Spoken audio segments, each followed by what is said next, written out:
Hello, ladies and gents. Hello. Great start.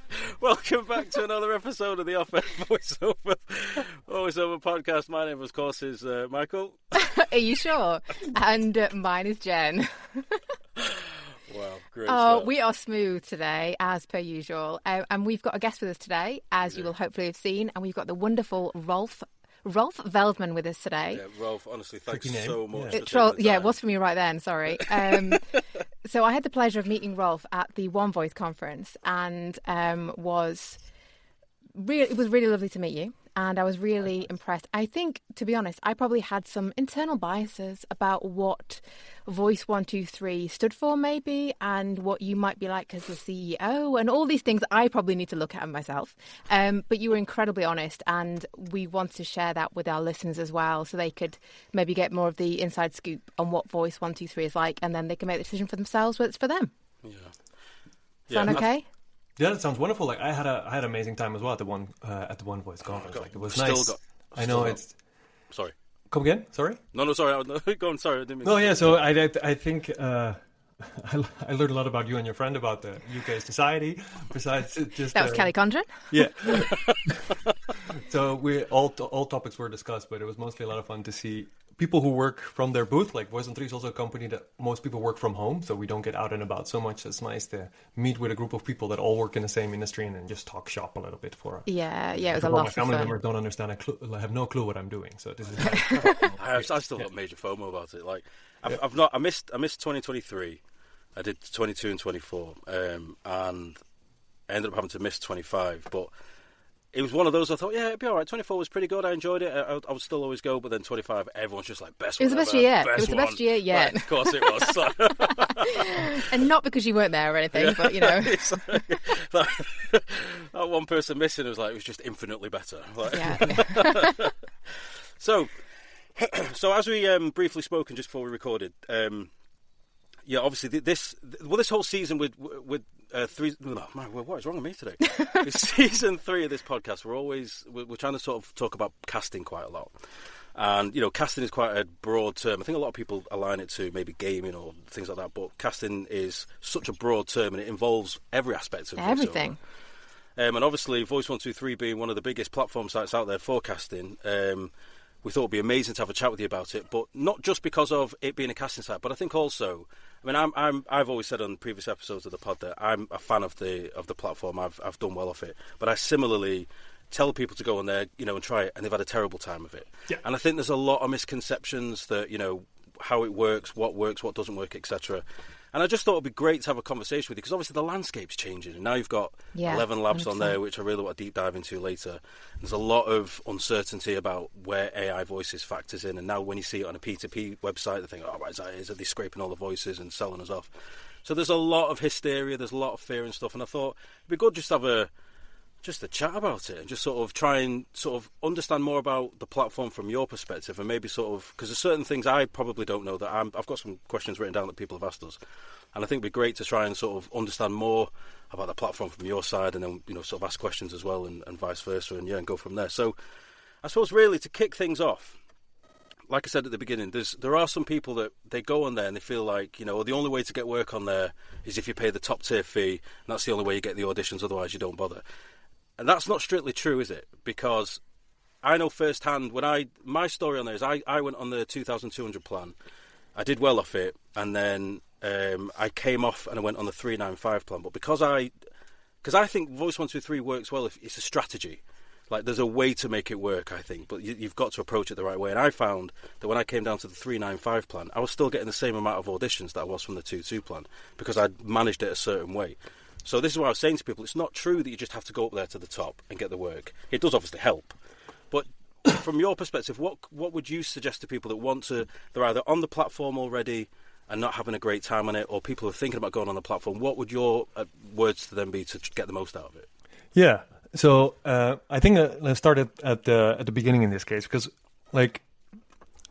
I often feel that people make the mistakes to talk about casting sites in general. But if you would go on Bidalgo, or if you would go on Voices, or they're 10 per country. Like, all these different casting sites have a different logic and a different way of doing. Like, there's a couple of ground rules that are are not universal, right? So in Voice123, what is important is that we send you a lot of audition, but we do ask you to be mindful of which you are auditioning for. Right. Yeah. Right? Which is different than compared to other sites where you just can endlessly audition and there's no corrective behavior in there. But we work with an algorithm that we have designed almost 20 years ago, and maybe it has changed 5% here and there, but fundamentally it works the same, is that we look at two items. We look at the membership plan that you have, and we look at the feedback that the client gives us.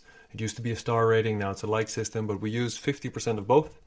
And that depends whether you get invitations first or maybe in a second batch or a third batch or a fourth batch. But before you get started on a place like Voice123, I wouldn't worry too much about the algorithm. I would worry a lot about how to set up your profile, because it's fundamentally different than in other places. And that's where I feel most voice actors on Voice123 make that mistake. It baffles me every time that I think only 20% of the actors on Voice123 have a completed profile. And it's so important for us because we make all of our decisions based on the information that you have there. So you need to fill out a basic picture, you have to have a tagline, you have to have a piece of content telling about yourself, but more importantly, you have to upload a lot of individual samples, not so much demos. If you have a demo, try to cut them up into pieces and upload the samples. Give them tags, we call them, like descriptive words of what they are about, because that's what we use to match you in our search feature, for example. I was just going to just pause one quick there, because that's one thing I was going to ask you, because I've seen that where you can have like two tags and it says like describe a brand that you think this relates to, and it's like I think in the example it's like Nike or something. I've struggled with that sometimes as how to place that correctly. So and understanding how, like, would a customer go on there and say we want, because I don't understand the customer side of it. Would they go and say as a tag? Would they be like we want someone who sounds like the Nike advert, for example? Yeah, really? Is that the kind of thing they're typing? Really? Yeah. No it way. is that simple. Like, I heard this commercial, who's that voice actor? Let me go to the Google of voiceover, which for a lot of people, that's what Voice123 is. Let me see if I can find that actor or an actor that sounds similar to them. Still, the most searched keyword on our search is Morgan Freeman. Yeah, the Morgan Freeman voice is one of the top 5 most searched voice, because it's the one thing that people associate with voiceover. It's iconic, isn't it? No way. So be mindful of that. So what happens is that if clients land on... So there's 2 ways you can book voice actors on Voice123. One is you post a project and you receive a lot of auditions. Yeah. That used to be 80% of what Voice123 was. More and more it's gotten to 50-50 state where clients tend to go to the other side of the platform, which is, I just want to go through essentially a directory of all the voice actors we have, and I want to filter and search my way through it. In most cases, they only listen to the top 5 people they see just statically in the search. Yeah. But if they start filtering, then it doesn't matter anymore which membership plan you have. All we look at is your sample. Whether you are a free member, whether you are a platinum member, or whether you are... It doesn't matter which tier of membership you have, will match the most relevant one. So the first page of results, that's more tailored towards if you're on like the premium plan. But then if they start to filter things for more specific, that's when it's a free-for-all. Yeah. But you said 50-50 between likes and the plan. No, so we have 2 algorithms essentially. Sorry. For the one... Yeah, I know. Like this is the number one mistake that we've made. Yeah. We haven't been clear, and we haven't been found a way to explain this properly. Well, let's do it now. Let's sort it out now. Something goes wrong when we actually have to. So fundamentally, we have 2. So let's call it the audition algorithm, right? Yeah. And that's the project form. We look at we look at some basic things. Do you offer the right language? Do you have the gender they request? Like some basic fundamental stuff. And then we look at membership plan and performance. And the performance is your top 10 or top 20 or top 30 score, right? There's 2 ways you can influence that. When you audition, a client goes through all those auditions, and they tend to like as a way to... Or not. Tend to like as a mini favorite list for them, like these are the ones that match for me. The second way to get information to us is if that proposal turns into a booking. So it's not a direct booking, it's a booking that's connected to an actual audition. And we use those as indicators of thinking, okay, this was a success. Is it the best kind of metric? No, because most voice actors will tell us, I don't get booked that way. Yeah. What happens is the client sends me a message because I have sent my email, or the client goes to my profile, goes to my website, even goes to LinkedIn and says, I found you on Voice123. Yeah. So we don't have that information, so we have to do with our next best guess. We would love that information, but the downside of this is that we have to close the system further.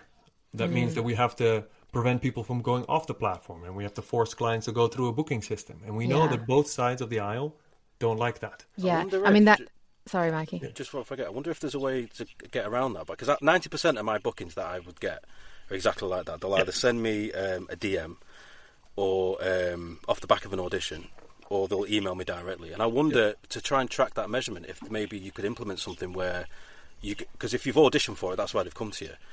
You could go back into that audition and from a drop-down saying, I booked this job via we have website. That. We have that right.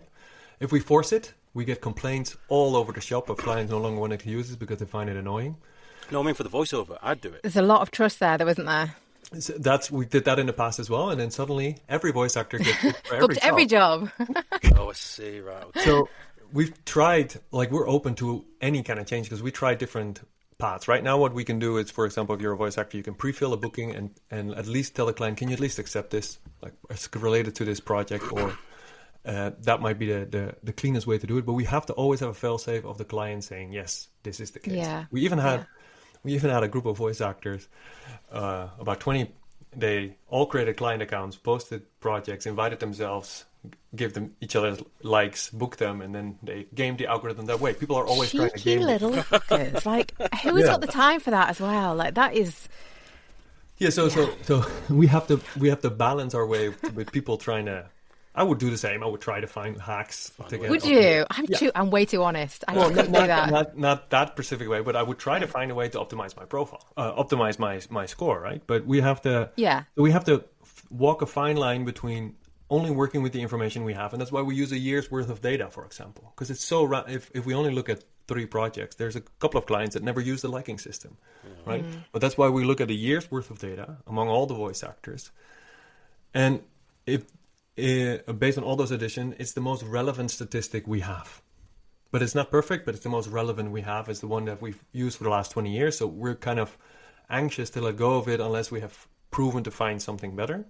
Yeah. And while we're iterating on it, we haven't found anything particular better that doesn't go at the expense of us closing down the platform more and becoming more like other sites where you get punished if you move your work off platform. Because for me, that's one of the best things about Voice123 is that that client belongs to me now. So we can come off platform and then I can nurture that and it can, it's repeat work, isn't it? So you're the only, platform that I'm on because of that reason. The founders, one of the founders was a voice actress. And so we know that it is relatively easy to get started in voiceover, right? You can just quote unquote buy a mic and get started. But to actually build a career in voiceover, it turns out it is a lot of performance, but it's mostly relationship management. Yeah. Right? And the people who stay in voiceover are the ones that turn that one client into a repeat client, and that's what hopefully over time becomes 30 or 40%, and if you over time maybe even more, that becomes the bulk of your work, and then while you bring in new stuff.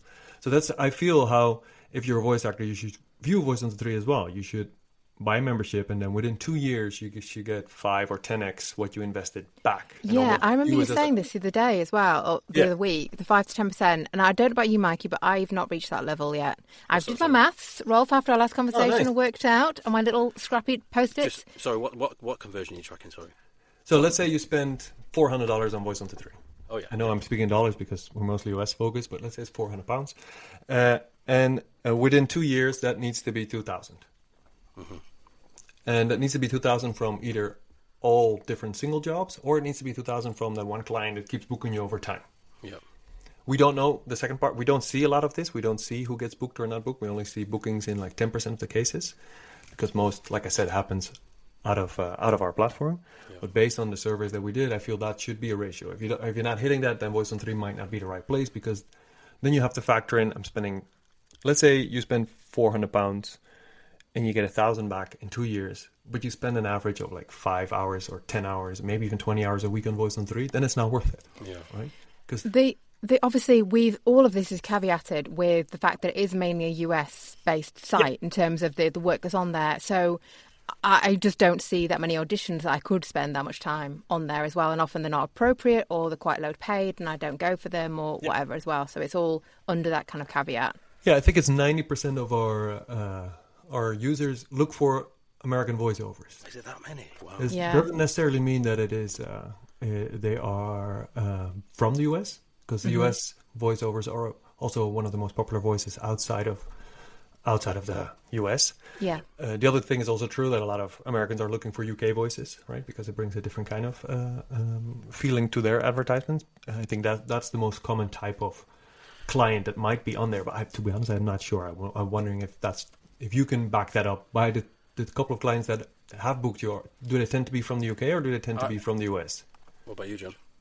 It's a real mix for me. I've had Hong Kong, Italy, America, Canada, and the UK. I'd say 80% of mine are from the UK.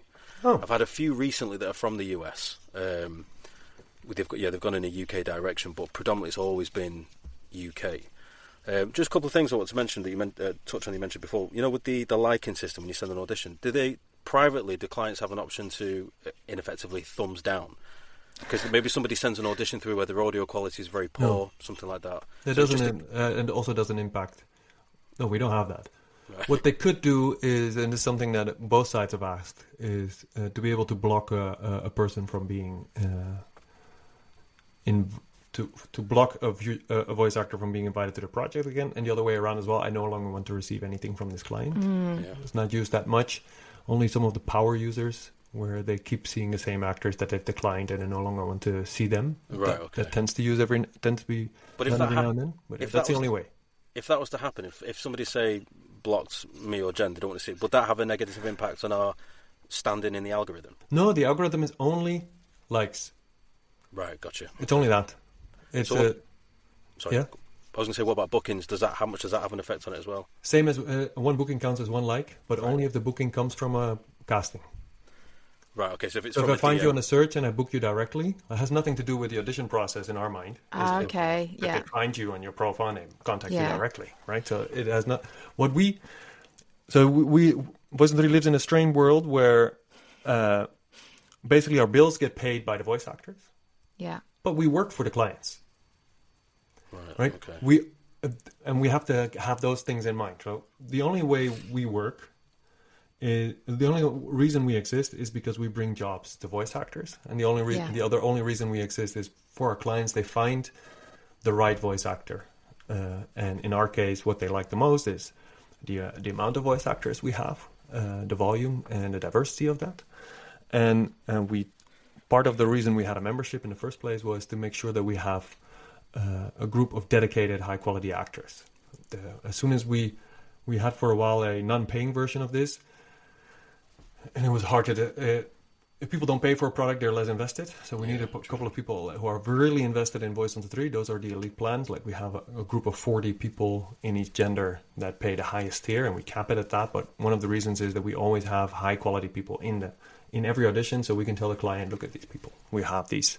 And then we have the full range of every voice actor in every project. But essentially, we exist by the grace of the voice actors because we give them jobs, but only because we find the clients. Therefore, 90% of our work is focused on getting new clients. Okay. Can I ask a couple of things then? So Please. Do you happen to know, off the top of your head, how many British voices are on your site? I mean, you can see that on the membership page. How often is that updated? Yeah, so let me just go there right now. So we made a change of our plans in 2019. Oh, I see. Okay. And we made a huge mistake. We made it only numbers. So what we wanted to show is this is everybody on Voice123. So with every plan you chose, let's say you select. Currently, I'm on French European. I can see that there is. Look at the starter plans. There's about 3,800 people in French European in my gender. So if you go to UK, if I change my language to English UK, let me see, English British, we have. Oh, I see. Okay. 24,000 people that are active right now. Okay, but if I'm, say, looking at the 395 one, it looks like there's 427. Yeah. Competing in that bracket. Yeah, okay. And that's all genders. So you all can genders, safely cut it in half, which means that if you're on that plan, you're competing with about 200 other people. I have to say, it's not as many as I thought. And so everyone else is just on a free plan, aren't they? Then they're all just registered with the website. So that's how it counts up. So if you're in the 2200 plan, you're only competing with 80. Yeah. But you're not in some respect, because if someone's got a free plan but got loads and loads of likes, then they're also going to be getting. Well, there is a corrective element there. Okay. We do feel that if you have a free plan, it should be very complex to overtake a 2200 plan, right? I would hope so, in a way. So the 2200 plan needs to be at the bottom 10. Yeah. And the other person needs to be at the top 1 for that to happen. So there's a part of this is that it is like we try to prevent pay your way to the top. Yeah. Mm-hmm. Yeah. Because we don't only want people with cash to take over. Absolutely, definitely agree with that. Corrective, but there's also an element to it, right? I shouldn't deny there's also part of this is that we want to build competition and we hope that people go for the higher paying plan. Yeah. One of the questions, I may as well ask it now actually because it's relevant right to this. So they've put, is it worth having a paid plan if you're not in the top 20%? And if you're not, if you're not on a paid plan, how do you get more auditions to improve your percentage? Yeah, so if you're on a lower ranking score, you can change it by paying more. Right. If you are on a higher percentage score, you can pay less. Right, so that's how it's more like a balancing act there. So a higher plan can have a direct effect to the percentage score that you've got? No, your percentage stays the same, but let's say you were a free member and then you go to the 495 plan, right? Then we do have a corrective element there that you overtake the other people who are top 20 in standard. So it's when you see the auditions. Okay. How the auditions work, to go back to the algorithm, is let's say a client posts a project that they ask for 25 auditions and they want it within 12 hours. Those two factors define how many people we invite in the first batch.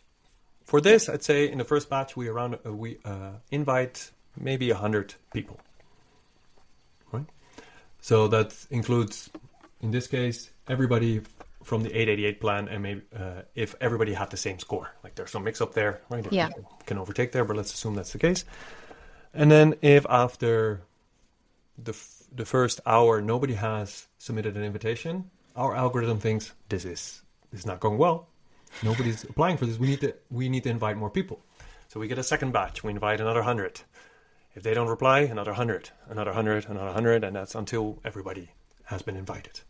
Right? That's sort of how it works. So we show it in batches to our users depending on who is applying to these jobs. And that'll also have that will be also a balance of the percentage score they are in terms of their credibility on the platform and also their membership plan. So it's a tiered structure. And also, like, if the deadline is 7 days, the algorithm waits a day and a half, right? So then it doesn't really matter. Then it's that first group can take their time. What tends to happen is we have people, we have clients from all over the world. So let's say they submit a project for a UK voice, but they submit it California time, right? Nobody's awake, right? So nobody replies, and therefore by the time everybody wakes up in Britain, everybody's been invited. Mm-hmm. If it's a fast turnaround deadline. So there's so many different elements at play that when people ask me how does the algorithm work consistently, it keeps depending on these unique factors, but the essence is the same. We invite a couple of people. If nobody responds, next batch. It's a lot of moving parts, isn't there? There's a lot of variables to it, because with all the different metrics of the platform. Well, that's why you should view Voice123 as an agent on steroids, right? Because that's what an agent does. They get a project, they know their roster, and they think, who's this suitable for? I'll send it to them. Yeah, I suppose it's a good point, actually. Yeah, exactly right. When you think of it that way. That's essentially what we have. Yeah. Just one other thing as well before I forget. Going back to when you said about the search function. Well, actually, two things. Going back to the search function.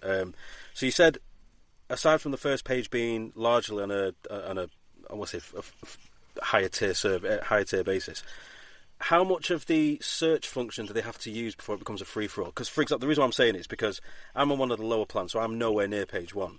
But if I just put the first filter as British, I'm still nowhere near page one. So has it got to be a few? No. If only if they start typing. Oh, so outside of the drop-down menu, it's something personal to them. Yeah, so if they search for I Nike, see. if they search for conversational, if they search for something, then it only gets matched with samples who have that. Right, okay, that makes sense. Okay, so or something that sounds close to it. A lot of people make typing errors. So the filters, the filters that are there as part of the search feature, they will always go based on the order that they're in. But then as soon as somebody goes more in depth, that's when it becomes more of a free for all. Yeah, but I can't stress enough. Most people don't even have their profile completed to such an extent that they are matched with the filters. Right. Okay, and you've got a whole page, haven't you, on your site about things to do to optimize your profile? Yeah. And we have I'm proud to say that we hired more people, mostly in the customer success department, because of this, so we can help people set up their profile. So there's always staff available if you have questions. To be honest, I have utilised it a couple of times, and they've always been lovely. I Yeah. suppose it's like SEO with your own website, isn't it? Unless you put the right keywords in, no one's going to find it. Our system is Google. Yeah, there you go. See, I never even thought of it from that perspective, but it's just like light bulb's just gone off. Yeah, so that's how you view it. But so what Google does, for example, is if you put on your website all the keywords, they punish you because it no longer becomes relevant. And we do the same. We have a lot of voice actors who put all the possible keywords on their samples or on their profile. And then the client thinks, I don't know what this is. This is everything, and therefore it's nothing, right? So we want to be very precise. So we want you to also be very precise in your samples, and also very precise in what you offer and who you are. And I think what people are maybe missing is what the client does is they either listen to your first audio on the casting part of Voice123, or they listen to your first audio on the search, which is often a sample or a custom edition. Yeah. By the time they get to your profile, they just want to get to know you. Mm-hmm. Okay. Right? So that what you're writing there on that first part of your profile should be about you, because the number one fear for clients, besides whether your audio quality is good enough, which is truly the number one fear, great demo, but they can't reproduce it. Yeah. Right? Or they're in a local booth that has a train coming. Like there's so many issues that so true that a lot of people don't talk about that. But you do like this. If your home setup isn't quite there yet, and you spend £400-500 on a studio demo, when you're then asked to do a job you've been booked for based off your demo, and what you record is nowhere near the same quality. Yeah, you're wasting a lot of money by buying on sites like us, and even on educational material. Before you do anything as a voice actor, make sure that where you record is the optimal space. It's not your mic, it's the surrounding that's important, and the booth itself. But let's say you're past that, and if I would put on my profile, I would say like a professional home studio. Takes away half of the fear for any kind of client. I would even put that on my personal website if I was a voice actor, because I know that's the dread of clients. Yeah. And the second part is clients are in it with the same goal as all of you. Like, I want to ideally work with a voice actor. I don't want to go through this arduous process of casting and matching. Nobody likes this process. I want to get to a place where I then can work with that person for a longer period of time. Which means that as a voice actor, a big part of your career is also about having a level of consistency, having a level of predictability, and a level of service, maybe kindness in how you communicate with the client, a little bit of upfrontness. And we see that people who have a system for communicating are the ones that are performing best on Voice123. A lot of our best performing actors tend to be actors that have either a partner or an intern working with them to manage all the communication, so they are consistent and available. Not meaning always online. Consistent could also be, I'm only available between these hours, but then at least it's predictable, right? I can work around that. We learn more and more that's the most important thing for clients. And then like point number 4 or 5 is where they ask, it's also they need to act. Yeah. Right, that becomes the 5th or it's like on the bottom of the pyramid for them, because as soon as you put the word voice actor on a business card, we tend to believe you. Yeah. Right? I have the same if I see a designer. I think, okay, they know how to do design apparently. Yeah, that says it on the title. Yeah. Right? So when we have the little the message to clients, we submit an audition and we write the little message. How important is that message then? Yeah, that's very important. It's for the clients, because of course, it's never the initial thing, right? So how a client goes through their auditions tend to be the same way, is they let's say they've received 20 auditions. They go through the first 20, and they only listen to the first 5 seconds to do the initial screening. Yes, no, yes, no. This is telephone. This is a person talking about themselves before they start the recording. Like all the basics, and they do the initial cut. Then they look at, okay, these are the ones I like the most. They look at your message. A lot of voice actors negotiate in that message, even if it's a fixed price, and that tends to work. It tends to work as in they will consider the change of price? Yeah. If like we only recently, I think 6 months ago, we had clients asking us, can you please do the casting on our behalf? Mm-hmm. And what we tend to tell them is then, okay, we have all the voice actors on Voice123 have studio quality, but let's say we have the best quality, we have professional quality, and we have people who are just getting started. Yeah. They always choose the most expensive one. Yeah. And we see it in the same for the first 5 years I was as part of Voice123, I always got the same question. Isn't us submitting the budget, or when they ask us for a quote, isn't that a race to the bottom? Doesn't always the lowest price win? That's almost never the case. That's really interesting. I'm glad you said that. But you're it's right, the same as if... Sorry, Mikey.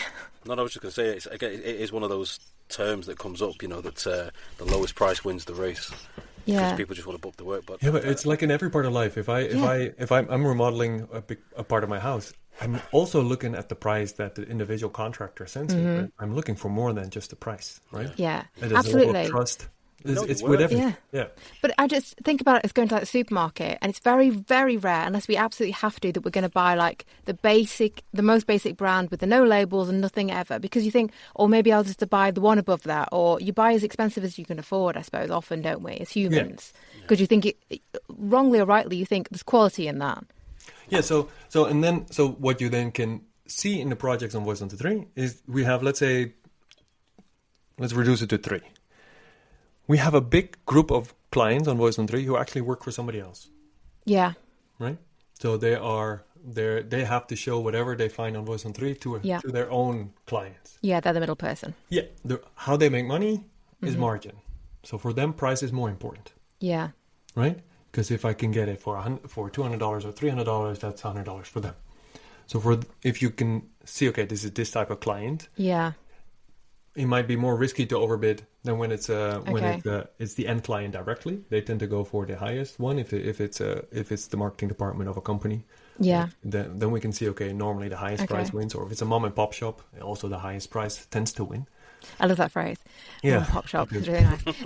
If it's like a fixed price, then is there still any point negotiating? Because quite often it's okay. So what I know voice actors do is like not for everything. Because it's also annoying if the client. So if I post a project for, let's say, $500 as a client, and then I get these amazing auditions, and they all say $2,000. Yeah, they're going to be annoyed, right? They're not going to use Voice123 again. But we see it happen where we say, okay, I really like this project. Where voice actor puts it, but actually my minimum rate for my minimum studio fee is this. Mm-hmm. And what it's almost like what tends to happen is that these voice actors get saved for another project. Okay, so that's what they'd put that message in the message. They'd say, look, I really like this project, but this is my... Okay, that's really good to know. You've got your favourites column as well, haven't you? Next to your likes, you've got the column where it tells you which clients have favourited. So you can see as that starts to build up, it's a positive metric. You know what I mean? It doesn't lead to any booking there and then, but at least it's something in the right direction. Makes you feel good. Yeah. God, there's something I was about to ask and I've completely forgot what it was. That's so frustrating. Oh my word, that's going to absolutely wind me up. It'll come back to you. Well, there was one, but I think it's actually there now. Editing auditions once you've sent it. Can you do that yet? I can't remember. No, and it has been a continuous fight of my entire team asking me to change that, and I'm the only one saying no. Okay. How come? To prevent, because we have to do a complex change in the first in the first instance. Yeah. One is that we have to make a rule: you can only edit it if the client hasn't seen it yet. Right. Which is fair, yeah. No? Otherwise, how can we let the client know and they have to go back through it? That's it kind of defeats the point, doesn't it, for them?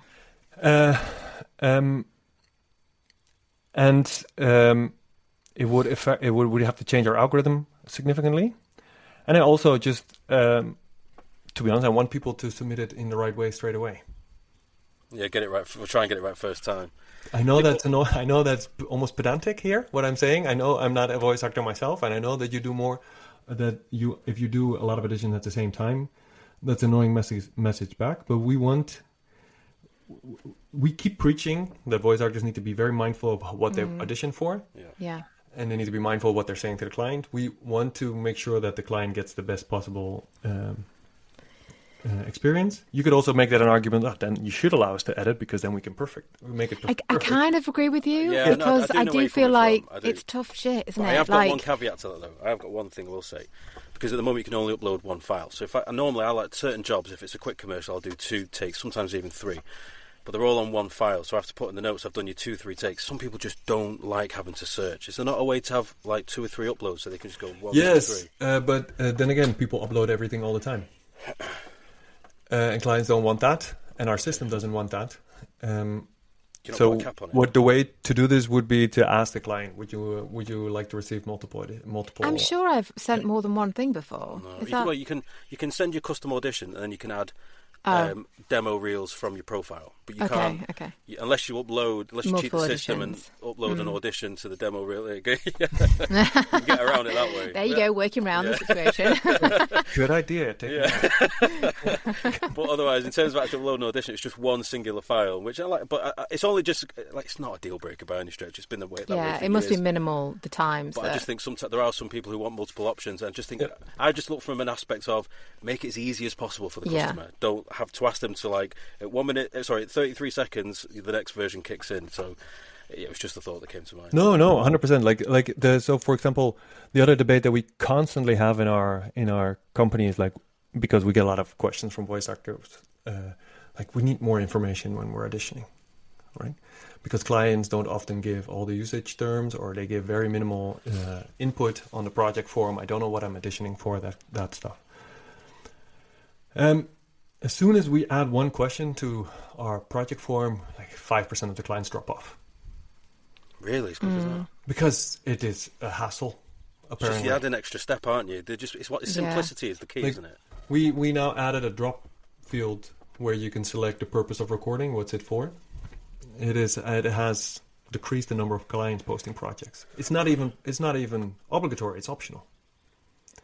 So we like in the dream world of a first time client, it's just a one form, and it's essentially, I want this language, and mostly they don't even know that. I just want a voice actor. Recommend me something. Right.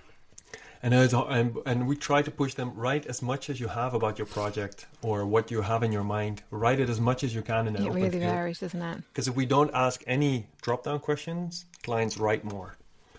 So we tend to get a little bit more information that way, but then there are projects that go through that have zero information whatsoever. Yeah. And then it becomes a pain, because then voice actors let us know, we let the client know, and they'll have to submit again.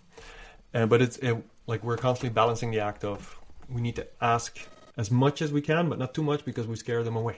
It's like I don't know about you, but if a page doesn't load on any kind of browser for more than 2 seconds, I'm off. Recently, over the last sort of 2 or 3 weeks, I've been doing a lot of research on website psychology, and it's quite in depth. It goes from like colours to button placement.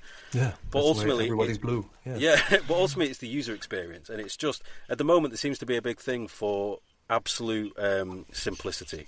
Really minimalistic, that's the word I was looking for. Real minimalistic styles, and they work well. It's a case of it has to load almost instantaneously, and as soon as I'm there, I want to know in an instant who you are, what you do, and well, not so much how much it costs, but at least in our perspective, what you sound like. Demos there immediately. The less, and like as soon as somebody, and I've seen it on mine, I've made some changes, which in hindsight I think it was kind of silly, but like when I had on my site, when you come on it, there was a big yellow button that said "Hear my work now," because I had like some little trust signals, and they replaced where my demos were being. Press the button, you only go down about 3 inches, and then the demos are there. That alone had a massive bounce rate. So I got rid of all of it. I've put my demos there, and now the average time on my site is like 4 or 5 minutes. And I couldn't believe, and it seems like people listening will obviously put your demos there straight away, and I get that. But there was a giant yellow button that said you can listen to my work, and it was right below them. But just putting that extra step in had a massive negative impact. Yeah, and it is so almost disheartening. Also, our product designers have the same feeling. Like they want to build an amazing homepage, but we know what works best is a giant white page with one button on it. It's so true. It is sad. Really is. But if you're thinking about your own website as well, I would think about these things. Like a client comes to your website, what they want to know first is what do you sound like. And if your first couple of sections are all about your headshots and a lot of information about who you are, you can check tools like Clarity, like a free tool. You can see that just scrolling down straight away. What does the person sound like? Yeah, absolutely. Right. So we couldn't load the audio in time. So Michael and I are doing this just after we let Rolf go. And I'm very excited that, oh God. Come on, Jen. We have a process now. I'm so sorry. I completely forgot what I'm doing. Go on then. Hold on a second. What time is it, Michael? It's time for voiceover of the week. Absolutely butchered that. But who didn't butcher it was the amazing voiceover that we've chosen this week. And this week's voiceover of the week is Susie Coleman. Well done, Susie. It's so cool. She's just released a trailer that she's voiced for Mortal Kombat 2. Is that right? Mortal Shell 2. Sorry, Mortal Shelter. And it's Mortal Shell 2. Sorry. Is this your voice over the week or mine?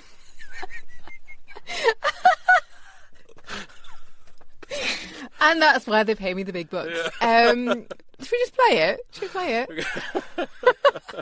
This is well. I'll just rescue Jen. So this is a clip that Jen shared with me from Mortal Shell 2. Thank now you. I only know this because I saw a clip of this on the socials yesterday. Oh, here we go. Starting. They know naught of your nature.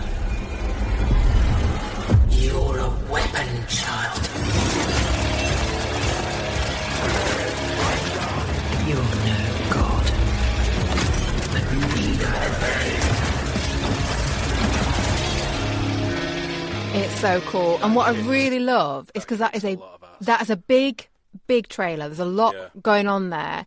And Susie's voice just fits in so well with it. Like it's just really, really well performed. And it meets that. So for those of you who watch it, whether you watch this or you see online, Mortal Shell 2, it looks like kind of like a medieval sort of hack and slash sort of game. I saw a trailer of it online a couple of days ago. That's the only reason why I remembered. And obviously I had no idea it was Susie doing the voice for it, but I love it. I think it's brilliant. And like you said, Jen, well done, it just Susie. gets that real it's menacing, exciting, isn't it? It gets that menacing tone right. So yeah, Susie, excellent work. Well done. You're our voiceover of the week. And back on with the show. There was one other thing actually that's come back to me. We kind of misconceptions, shall we say, that you feel that people may have about using a platform like Voice123, getting the best out of it, how it works. Are there any sort of typical? And to be fair, we've spoken a lot. We've probably already covered it. But is there anything? Because I've got one thing. But is there anything that you can think of that you think people may think a certain way that you actually go, no, actually that isn't true? People say it all the time.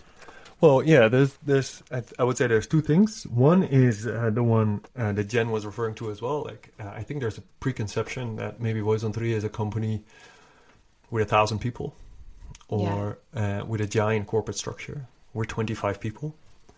It's a very small company, and we are located all around the world. So we've always been this way. We by design we don't want to be bigger, right? Which one of the reasons we don't want to close up the system, because that means we have to have a lot of staff managing all these payments. We want to stay out of the way because we know that's the basic of what Voice123 is and what it should be, and we only feel that that's how we can be in voiceover sustainably. So we are a small company, we're a small company in people. What's interesting to know about Voice123 maybe is that there's, depending how you look at it, there's about $60 million a year flowing through Voice123. Not through our accounts, but of voiceover being I thought you were on booked. a boat. That yacht behind you. Really. Yeah. I buy these board games myself. Yeah. I want to find out more about the board games, but maybe another time. No, it was actually how I got the job through that board game. But so there's Okay, we're definitely going to have to circle back to that, Rolf. What? Put a pin in that one. We'll come back to it. So the voiceover is like a $4 billion industry. And Voices is roughly the same size, and then you have all these other platforms that tend to be smaller, but there you have to be vetted by a lot of. There you get vetted by the companies themselves, and they're more niche. So let's say we're one of the two places where bulk VO happens on casting. But I would just like to put out there, we're not as big as everybody thinks. Yeah, it's way smaller than I thought. And I really like that. I don't know why, but for me, it feels nicer. And I feel like I'm going to be listened to more. Like if I do contact the customer support or whatever, then I like to imagine those people then, actually responding to it rather than just like is customer support. The other 30 is engineers and product designers, and a couple of people like me. And then the other part is that the thing we dislike the most is being called pay to place. Right, we made one of the reasons we said it is because in 90% of the cases, people don't have to pay to be on Voice123. Like to be part of the search feature, for example, is one way. All you have to do is have a profile, and we want that. Because we want to cater to every single language in the world. So we want people to just go on there.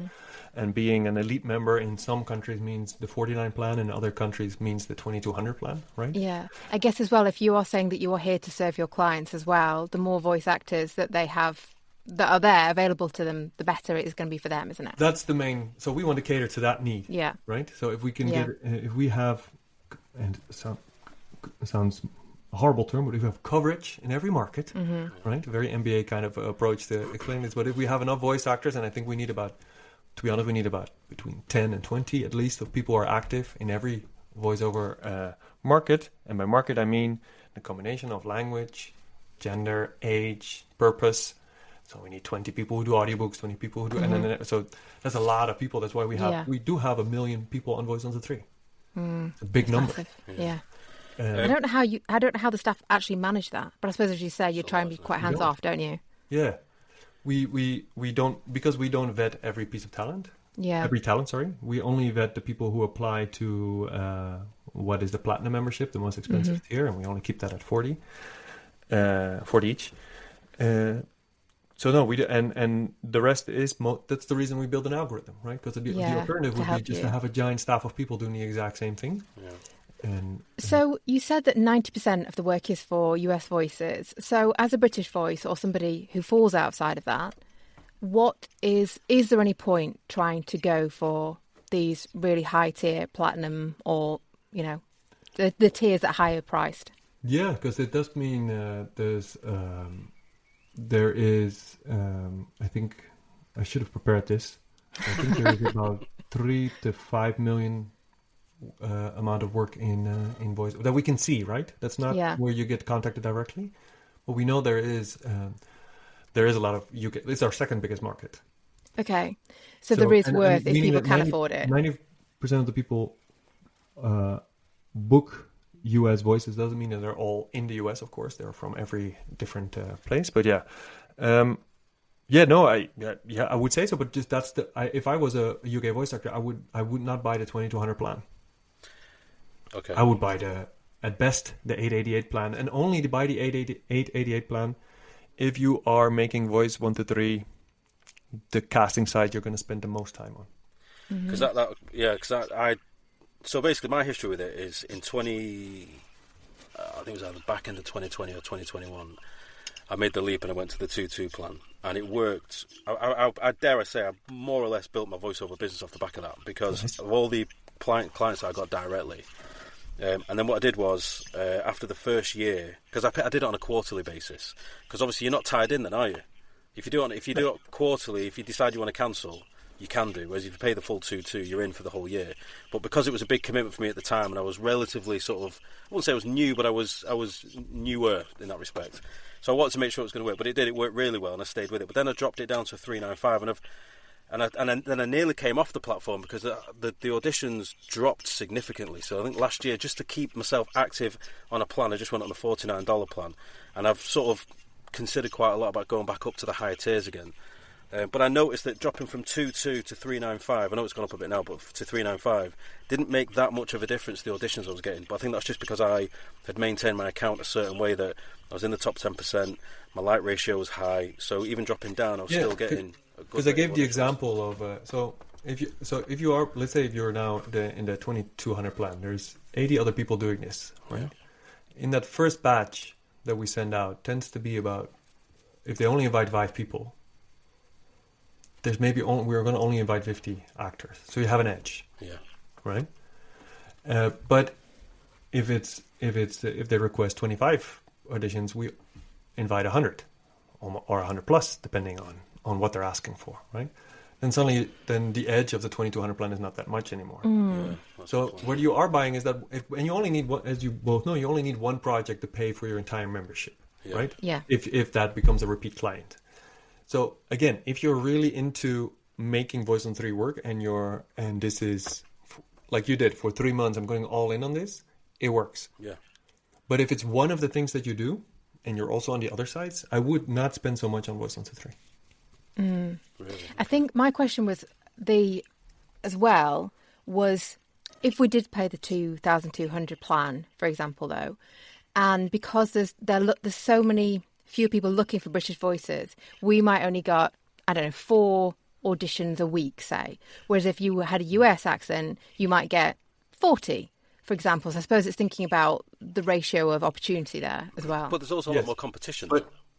Yeah, and I think specifically the highest plan, they pay off the most on the search side.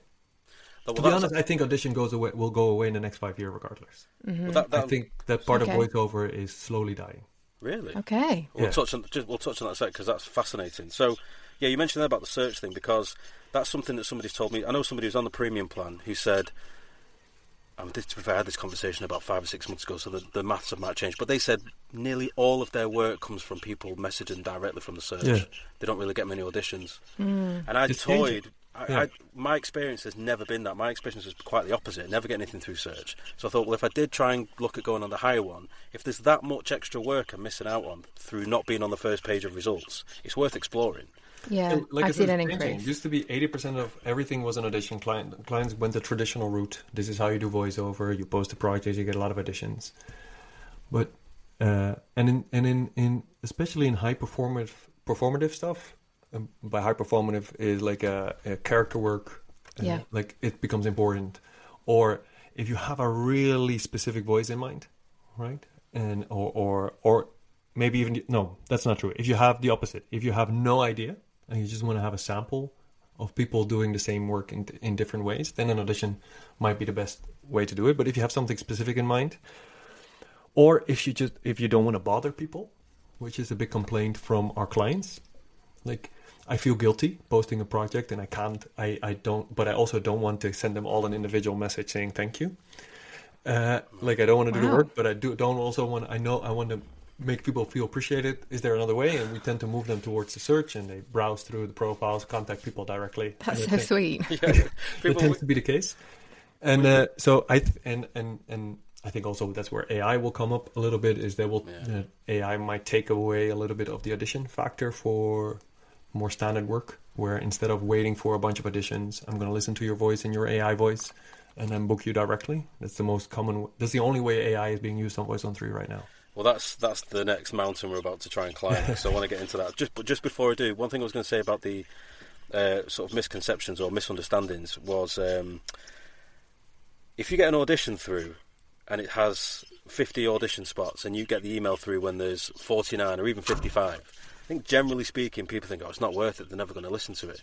And I've recently learned that it's still worth auditioning anyway, because the customers, this is from you on another podcast, you said that the customers can choose to filter newest first. So even if you come in at number 55 out of 50, they can still choose to listen to what the most recent ones are so they can get a fresh batch. It's not a case of, everyone just comes in the order that they audition. Yeah, and I would say the indicator to think about that is if a client has a deadline of about 12 hours or like it's very fast turnaround, what they tend to do is they post a job and first of all, I'm mostly amazed that within 5 minutes, the first audition comes in, right? So they listen as they come in. So then halfway through, they start to change the sorting element, because otherwise I have to keep going to the second page. So I put it most recent first. If it is a longer deadline, I post the audition, I wait a day, I go through them all, and then it's whoever submitted first is up, right? So it really depends on what type of client you're talking through. But yeah, clients can set the sorting elements in the way that they want to. Interesting. I mean, I tend to do it anyway because I think you never know. And there's a few times I've been booked from a job. I would think a more important. So the algorithm of the auditions only takes into account if your sample is being listened to. Oh, okay. So if it's not being listened to, it doesn't count towards anything. Right. Okay. Right. So I would look and we provide that information about the client, how much the client is listening to, like if they review 80% or 60% or 100%. If they do 100%, I would still audition. Mm-hmm. Yeah. It's a good point. Yeah. I mean, like I said, I've had my reservations in the past, and there has been a couple of times. I've definitely been put off. Yeah, I've definitely, and I thought, it's just not worth it. They've got so many already, and what's the point? And there are many times where I've done that. There are also times I thought, no, just do it anyway. It's a quick audition. And I've booked it. So, but then obviously I didn't know. I thought that was just pure luck. You know what I mean? Well, and to a certain extent it is, because there's a lot of pressure on you making that decision, right? Yeah. Because we also tell you don't audition for everything. So right, it is tough. Yeah, we put all the weight on you in this case. Well, that's what you just made a good point there, because that's one of the things I always say when I talk about how I used it. Use the platform, it was just being really strict on only audition for the stuff that you feel you can give your best rendition on, because not only is that going to boost your chances of obviously getting booked, but it means that you're probably going to get a like if you're a close match to what they're looking for, and that will obviously help your standings, and over time that just helped me get into the top 10% thing, and it worked well for me. But you also have to take in mind that when we say those things, we're talking to the user that auditions for everything, and by everything I mean it's like me auditioning for a female role. I mean, or me auditioning for a UK British. Well, everybody can hear that I'm not from the UK, right? So we have a lot of people just applying to everything, where there's a category called English Other, and they feel like everything goes here. A lot of clients don't even know how to work the language filter, so they try to put it in the description. That's why you sometimes get invited for projects that don't even match your language. So we also have to tell them. And ethnicity is another one. Like we don't want to collect information about ethnicity, because all studies show it has a negative effect on algorithms, and we have an algorithm, so we shouldn't collect it, but we should make you the decider in that case. And you can say, I no longer want to be invited for these keywords, so you have to. I think I need to do that for some of them as well, like TTS and stuff as well. Yeah. So but we see people. Just flying cross ethnicity, everything. So we're also talking to the major group there. Yeah, I mean, it makes me really angry. No, but I think I can't imagine any experienced voiceover doing that for the obvious reasons. I think that can only, from my perspective, that would be someone who's not got much experience, and it's a spray and pray approach. And what happens if you get the job? Well, yeah. I mean, there's going to be that moment where you are not the person they were asking for. Yeah, which does happen sometimes. I mean, you're right. But I would guesstimate they're more rare than they are frequent. You know what I mean? Like, it's a freak chance that you happen to have just been the perfect voice at the perfect time. It's a bit like when you send an email out to marketing, and then they have, we're just looking for someone like you. It's like, today was my time. Those are the best emails to get. They don't come around often, but today was my time. So, okay, we've covered tremendously great information there. Stuff that certainly for myself eye-opening as well. But I think let's tackle the big one. Yeah, this is going to be like a 5-hour podcast. Is that okay, Rolf? All the time. The big one. My I don't believe that letters, at all. AI. Well, okay. Well, so first of all, I have to admit, when was it now? It must have been around about Christmas. Yeah, it was. I think it was about Christmas time. I went on Voice123 because I went on the $50 plan. I wasn't getting much auditions through, which was fine. I was sort of finding my place with it again. And there it was, AI Voices, 11 Labs. And my heart sank to begin with. Because I thought, oh God, because if now the platforms are starting to integrate it, is this the start of the end?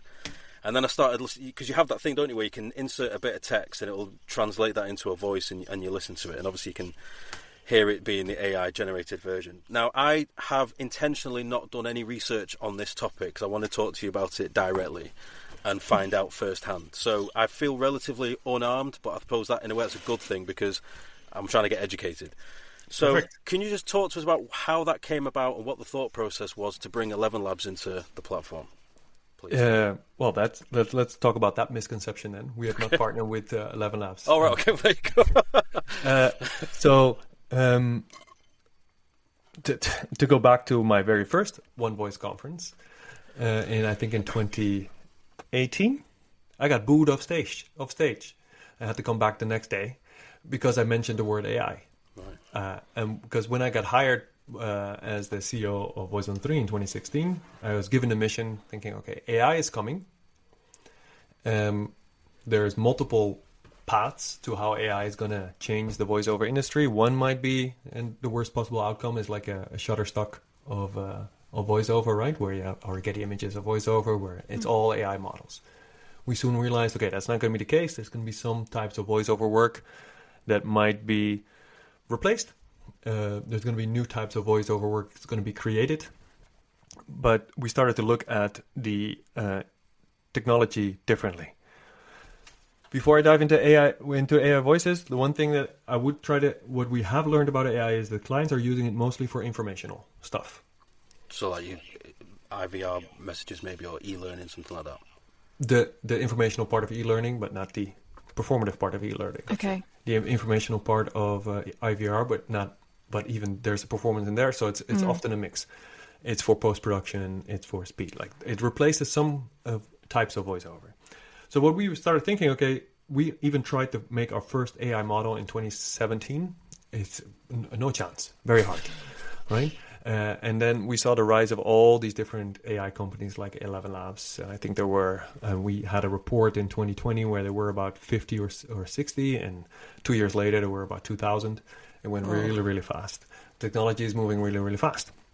So we thought, okay, well, let's just wait. The technology will catch up, and most likely there will not be a single winner, because what we saw straight away is that there were companies going after only video games, only character voices, there's a company like Synthesia, I think it's from the UK. They do corporate videos, right? People similar to as voice actors, these companies specialize in different clients they're serving. So we started to change our vision on AI, thinking, okay, we should do what we do best, and we should match. And we realized the only future for Voice123 is if voice actors keep getting booked and keep getting hired and keep getting work. If voice actors don't get work, Voice123 doesn't exist. Yeah. So how can we amplify that? So the whole plan was, let's put the power in the hand of the voice actors. So we asked, before December, we asked all our voice actors in our platform, would you be interested in, first of all, do you have an AI voice model already? And if yes, which company? Would you like to showcase your AI model on Voice123 so clients can book you? Because we wanted to get to the 80-20 or 80-20 principle. We saw that clients want to use either 80% AI and then 20% the real person, or 20% AI and then 80% the real person. Like, let's say it's the e-learning thing. There's two courses in that e-learning curriculum that I really want to have a performative side of it. I want to get the actors in and I want to want to do the actual live session there. But for all the other stuff, I want to use the AI. Or I want to do commercial. I want to do the main work with the voice actor, but I want to change all the names of all the places with AI. Yeah. Right? So we thought, okay, this is going to be the future. The future is not AI. The future is voice actors having an AI model in the same way that you would have to have Source Connect to call into a studio.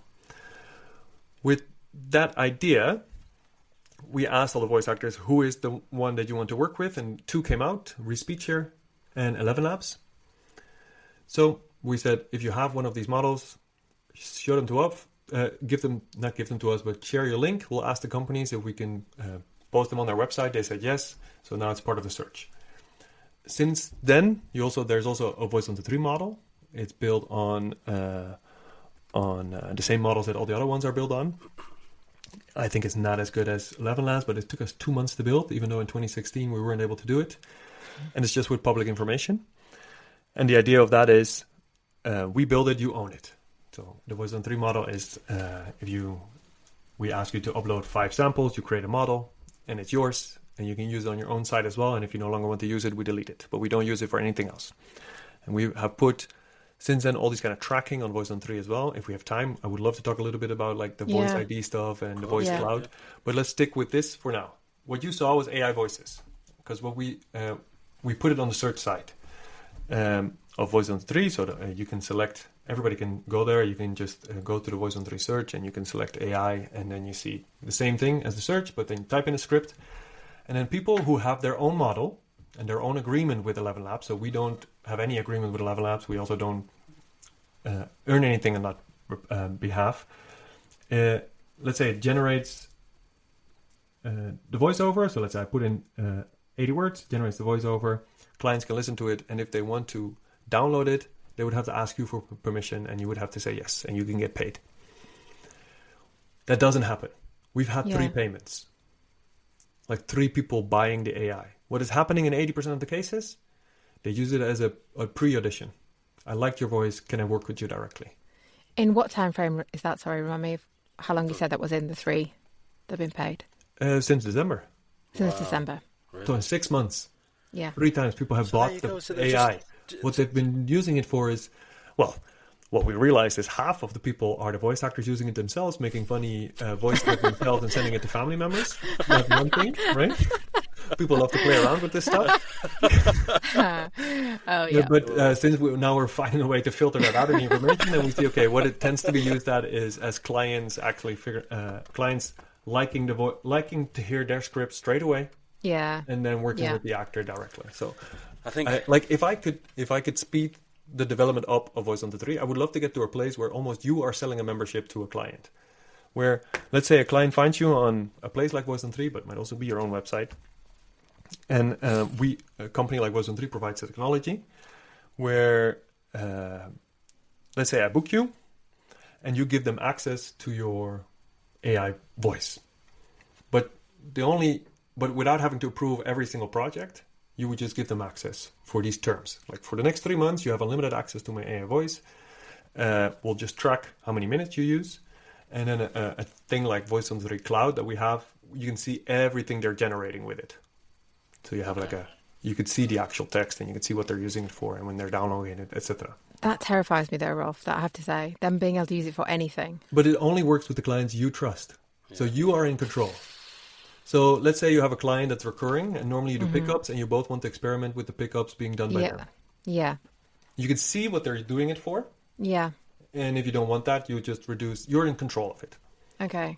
That would be the approach. I would also be terrified at the beginning, like, what are they no longer going to use me? Yeah. But again, you can see everything that they're doing. But you might find, though, I think... And you can say, okay, I'm going to charge you an extra X amount of dollars per month for that you use it.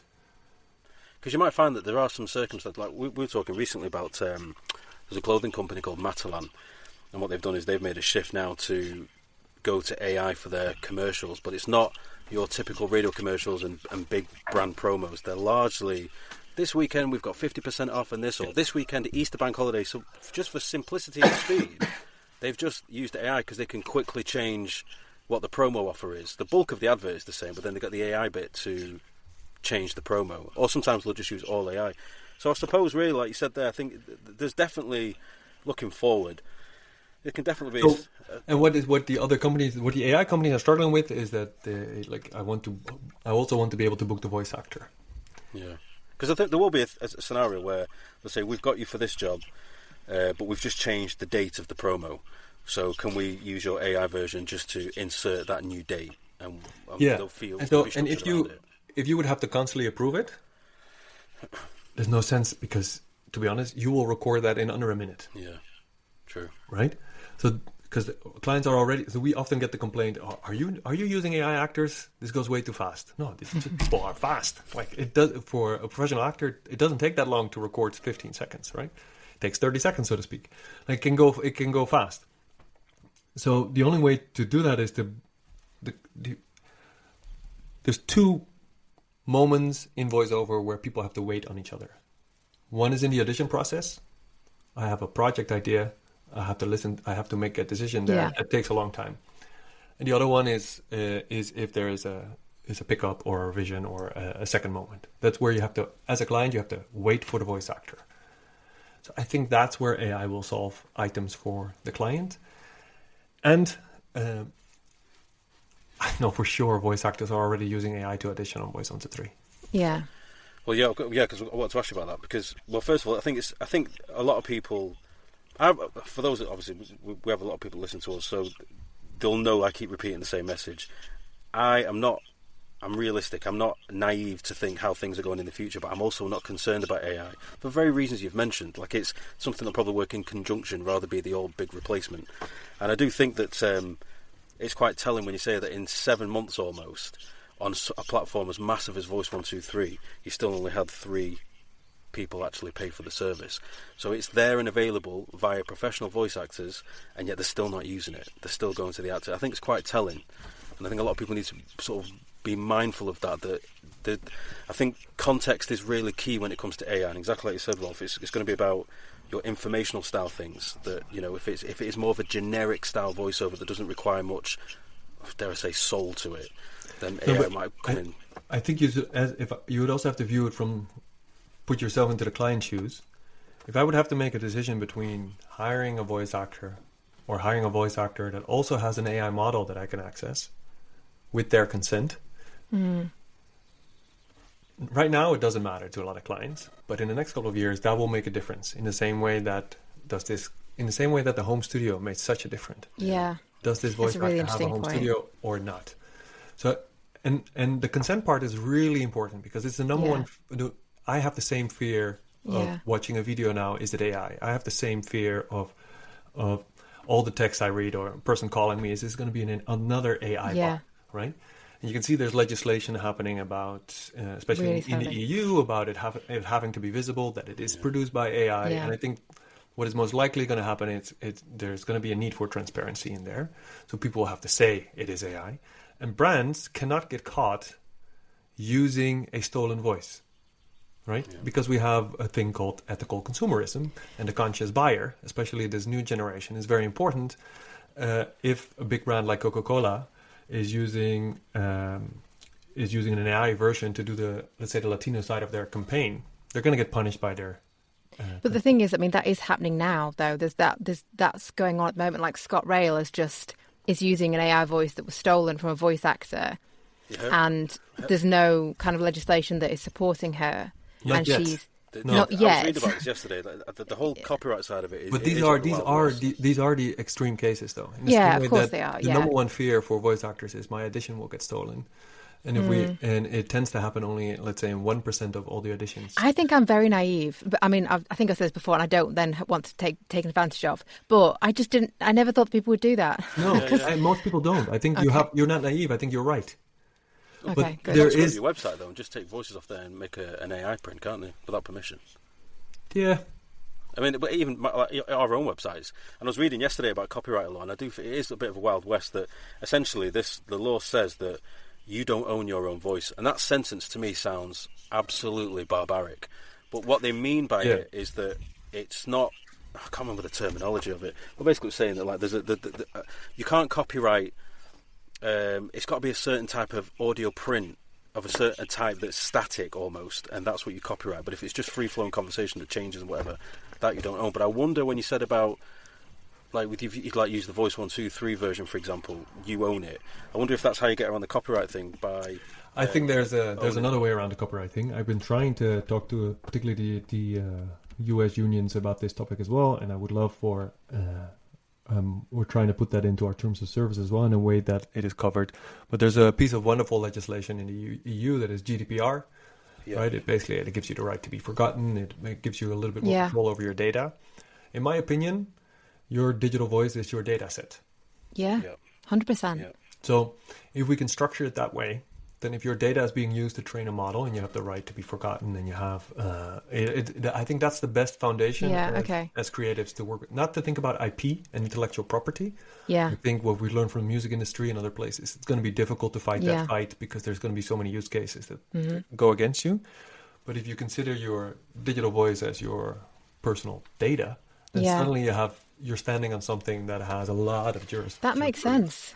So I'm trying to go into that direction with Voice123 and hopefully all the other companies and institutions join us in this approach. Yeah, I won't go into all of it. It says here, do you own your own voice? The short answer is no. There's no voice likeness right in the UK, unlike other countries which protect it, like the publicity rights in the US. So that's unrelated to AI almost, right? Yeah, well, it goes on to say that voice cloning has to be done with a recording. The most logical place to start will be trying to enforce the copyright on the actual recording used for training the AI to generate a model of your voice. So that's why we use the terms of NAVA, for example, whenever there's text-to-speech jobs. They can only be used to train models for this and this and this. It can only be used for that. It's like we ask all the questions and they have to be clear about it. And I know people are fearful of TTS jobs, but for me, they are just a new type of voiceover that will remain for the next... I'm definitely fearful of them because I feel like I don't fully understand it or feel like I have control. Well, and I think that's where it comes from. This is where that problem with Guyane come from with the Scott Rail. So basically, I don't know the full ins and outs of it, so I'm borderline just paraphrasing, but essentially her argument is that she did a TTS job about 5 years ago, and the terms to which she signed on for weren't very clear. That I guess essentially it could change over the years. Was it reading to the blind or something? It was something like really noble in when she first did it. She believed she was doing TTS for a very specific product, but I guess buried somewhere in those terms and conditions was some kind of stipulation that actually, as time goes on, it can be repurposed. So Scott Rail have come along. I think this is more discussion about terms, because the same can happen with hidden terms in any type of voiceover. The thing is about TTS is like all these models are now also built on data sets that people who recorded for those never realized the thing as voice AI could exist. So all these companies that have built this technology on data sets will have to do it again in a couple of, hopefully, months, maybe years, because there will be legislation saying, hey, the people didn't sign off on this. Yeah, and that's what so she said. You have to train it again, but the genie is already out of the bottle in the sense that their technology is out there. So it would just be a matter of retraining, but then with consent, which means that, and we see this already, that text-to-speech jobs will become more lucrative over time for voice actors. Like 5 or 6 years ago, a voice actor would be flown into a studio, get $50,000 to record for 2 weeks every line, and now they only need 20 minutes to train a model, and the price goes down, and the price kept going down in 2023. In the last 9 months, the price of text-to-speech recordings is going up again because AI is not that smart. It has a good memory. Well, what it needs is really good voiceovers to make really good models. So, or train models that could turn into models. So I think there will be a type of voiceover that stays. So yeah, because you mentioned earlier on that you think in a few years' time the auditioning process will be almost a thing of the past. So in your perspective, you believe that by voiceovers having their own AI component, it allows potential customers to quickly hear what they would sound like on their portion of their script, and that's used as the blueprint as to whether they book the voice. It's just kind of like streamlining the process a little bit, I guess. Yeah. Like you don't need places like Voice123 anymore over time, right? Then you can just go directly on other places. Like that would, I don't want to say that will be ideal with my company, but I think it makes sense over time that the fewer people are involved in the process, the better. Like that's how it started with Voice123 as well. We had Tanya was a voice actor and said, I have to go through like 10 people to talk to a client. I don't like that. I want to talk to the client directly. That's the fundamental principle of Voice123. But I suppose for looking ahead, it's like you build a place of trust, don't you? So these voice actors we have vetted them or whatever. People come to us because of this reason. And that's why for the last year, all we've been building is there's a thing that Adobe did where you could, it's a content authenticity initiative. Mm-hmm. Very, very hard to say, for me at least.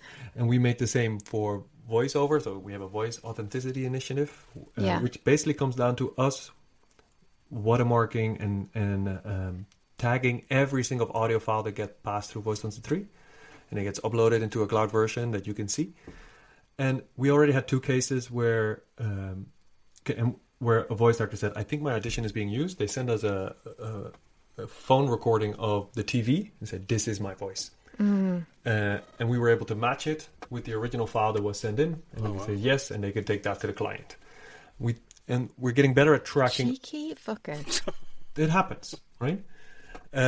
Clients end up paying, but you always have. There's always the 1% that tries to screw things over. So we want to make our strategy is pretty obvious. We want to be the place where you can do trustworthy voiceover, right? Yeah. So that's a great initiative. Right. I just want to say, thank you for putting the effort into that, because that just gives a lot of peace of mind, doesn't it, as well, that anything we're uploading is being. Well, I think that's part of the problem with it. It's also something that's personal and important to me, but I also don't want to come over. It's not altruism or anything. It's also a business decision, right? Yeah, I think that's fair enough. That I stand for on a personal level, but it also just makes sense from a business level that AI is scary.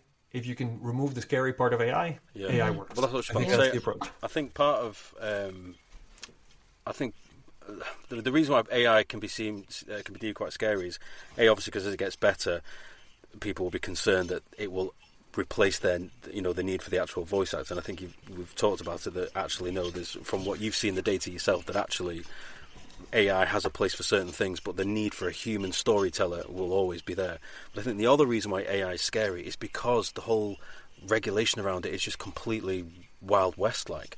And I can't help but think that if the whole thing eventually gets to a point where it's like, no, if anybody tries to take your voice, scrape it and turn it into AI, that's an instant no. You can't do that because you don't own it. That's somebody's properties. That's their voice. You get rid of things like that. That's just a bit of a free for all at the moment. And you can't do that now. There's no way you can do that now. That's what I'm saying. And that's why I think it's scary, because it feels like you've got no protection against how your voice is used, who can use it, and I feel quite vulnerable. I mean, I don't worry about it, but I do feel vulnerable to it. I feel powerless to the idea that I can't challenge it. But I think when times change, I always say this. I know it's not nice, but I'll say it anyway. I think the only way things are going to change is when big celebrities and IPs start to lose money through AI. And that's when the rest of us benefit. Someone's going to have to suffer. That's the main push that all these voiceover campaign, the voice actor activists are doing with politics as well, I guess. As soon as their misuse of their voice, like exactly, they're using your voice in an ad that's not your voice, you'll get legislation straight away. Yeah, exactly. Yeah. These people, like some of the politicians, have this real naive aspect to it. Like, well, it's you can't copyright. It's people are being creative. So okay, no problem. So what we'll do is we'll scrape your voice, right? No problem. And now you're advertising something at 1 o'clock in the morning on some other channel. Like now it's a problem, isn't it? You know what I mean? It frustrates me. Yeah, but it is like, if I would have to explain to my family barbecue and say, okay, they're using AI voice now, I would have to make a real case on why that's a bad thing, right? Yeah. Because they would think, oh, that's nice. I use ChatGPT also to create my text, so why not my voice?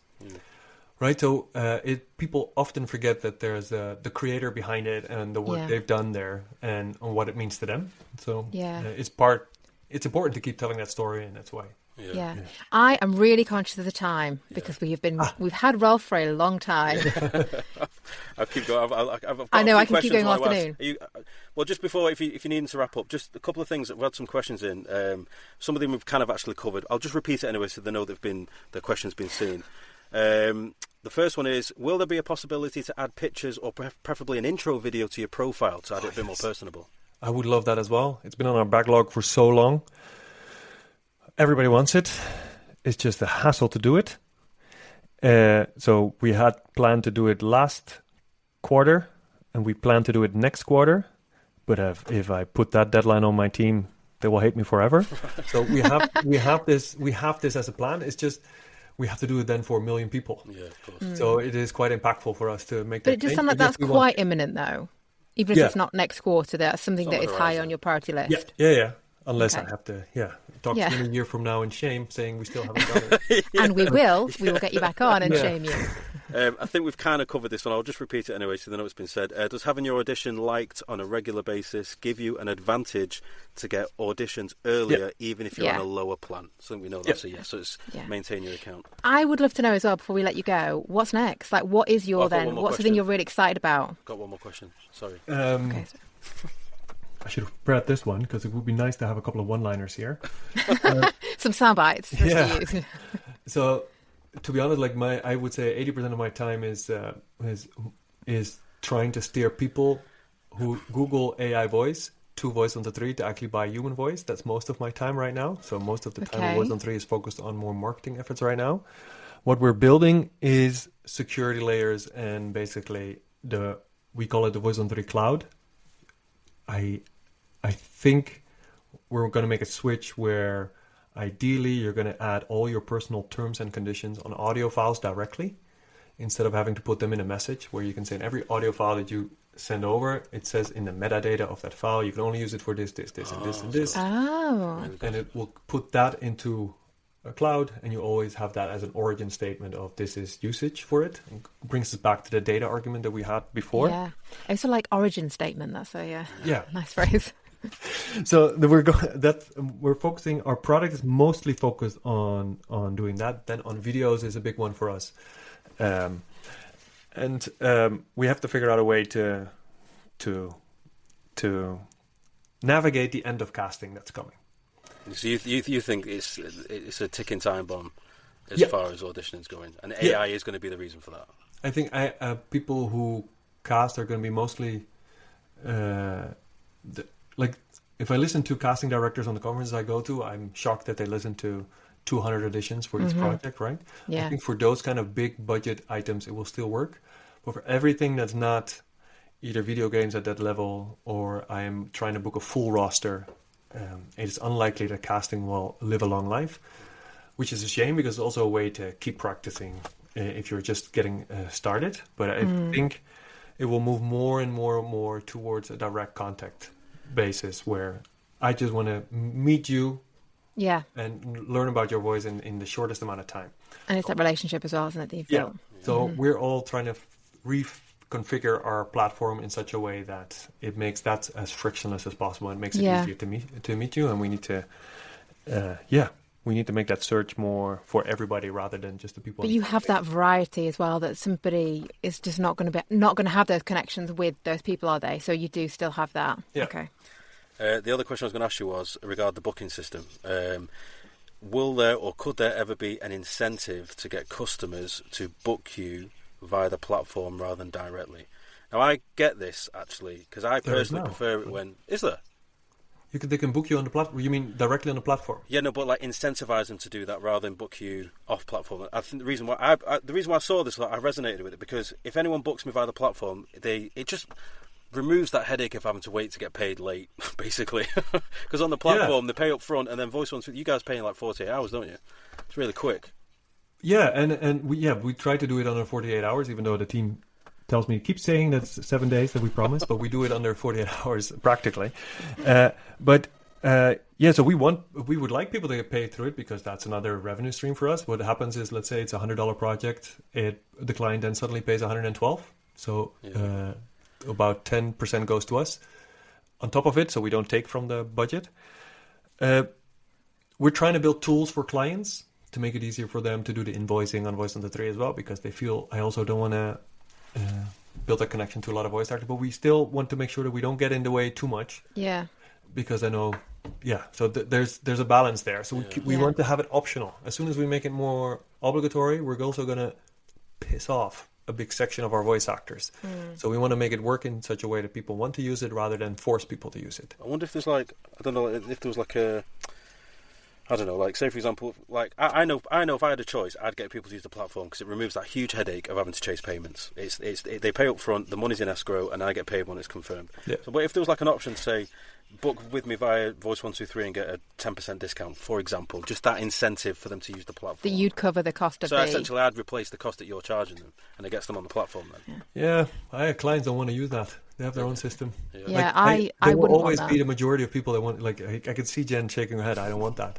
So it's such a, like, that would be the ideal version of Voice123 where you can customize your own experience. I want this, and this, and as a client as well. But it requires... Just do that next, would you, Rolf? Just do that next. It requires a little bit of a bigger team before we get to that place. But that is the idea where you can set up your own preferences, and I want to do it this way. But you're not Fiverr. You've got your identity. I think Fiverr does a thing a certain way where they allow people to customize things to Kingdom Come. But I think I get it. I know exactly what you're trying to say. And I suppose if the data shows that people don't like it, then I guess well, you know who you are. You sent that question. I guess it's a no.